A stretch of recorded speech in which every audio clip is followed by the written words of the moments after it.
దేవుడు నన్ను మాత్రమే ఆరాధించాలి. ఈ భూమిపైన ఉన్న వేరే దేవుళ్ళని, దేవతలని ఆరాధించొద్దు అని అన్నారు. నిజమే.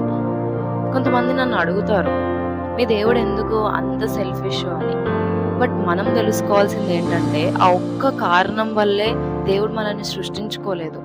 అన్నిటికంటే ముఖ్యంగా దేవుడు మన నుంచి ఎక్స్పెక్ట్ చేసేది ఏంటంటే, ఒక పర్సనల్ రిలేషన్షిప్ అన్నమాట. ఇప్పుడు ఈ భూమి పైన మనకి మనుషులతో ఉన్న రిలేషన్షిప్ తీసుకోండి. మనకి వాళ్ళతో ఒక మంచి రిలేషన్షిప్, ఒక మంచి కమ్యూనికేషన్ వాళ్ళతో మెయింటైన్ చేయాలంటే మొదట కావాల్సింది ఏంటి? ఫస్ట్ ప్రేమ కదా. ఒకరినొకరు ప్రేమించుకోవడము చాలా ముఖ్యమైన విషయం. అండ్ ఆటోమేటిక్గా మిగతా అన్నీ వచ్చేస్తాయి. సో ప్రేమ, ఇద్దరి మధ్యలో ఉన్న ప్రేమ ఏం చేస్తుందంటే, ఫస్ట్ ఒక అండర్స్టాండింగ్ అనేది తీసుకొస్తుంది ఇద్దరి మధ్యలో. మనకి ఆ ప్రేమ వల్ల ఇంకొకరిలో ఓన్లీ పాజిటివ్ థింగ్స్ చూడడానికి హెల్ప్ చేస్తాయి. మనము వాళ్ళు ఏం చేయట్లేదు అనేదానికన్నా వాళ్ళు ఏం చేస్తున్నారు అనేది గ్రహించుకొని దాన్ని మనము గుర్తించేలా చేస్తుంది అనమాట. గుర్తించి దాన్ని మనము పొగిడేలాగా చేస్తుంది అనమాట. మనము కృతజ్ఞత కలిగి వాళ్ళకి ఉండగలుగుతాం అనమాట. అండ్ ఇంకొక ముఖ్యమైన విషయం ఏంటి అని అంటే, ఒక పర్సన్ ఇంకొక పర్సన్ నుంచి ఏం ఎక్స్పెక్ట్ చేస్తారంటే, వాళ్ళ భావాలు కానీ, వాళ్ళ నిర్ణయాలు కానీ, వాళ్ళ ఇష్టాలు అయిష్టాలు కానీ, ఇవన్నీ విలువ ఇవ్వాలి, వాటన్నిటికీ విలువ ఇవ్వాలని ఆలోచిస్తారనమాట.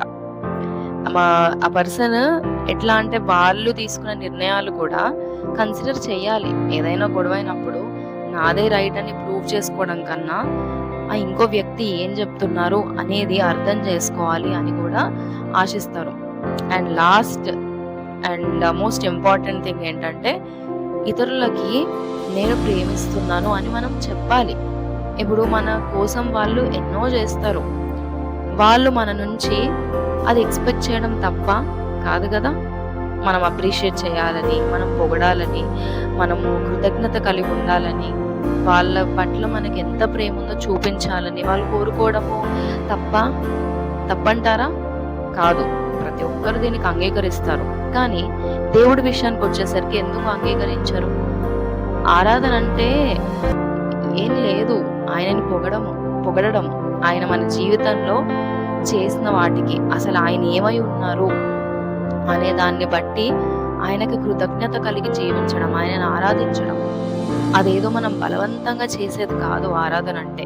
మనం దేవుణ్ణి ప్రేమించినప్పుడు, అసలు ఆయనకి మన పైన ఉన్న ప్రేమ ఎంత గొప్పదో అర్థం చేసుకున్నప్పుడు, అసలు మనం ఆయనను ఆరాధించకుండా, స్తుతించకుండా అసలు బ్రతకలేము.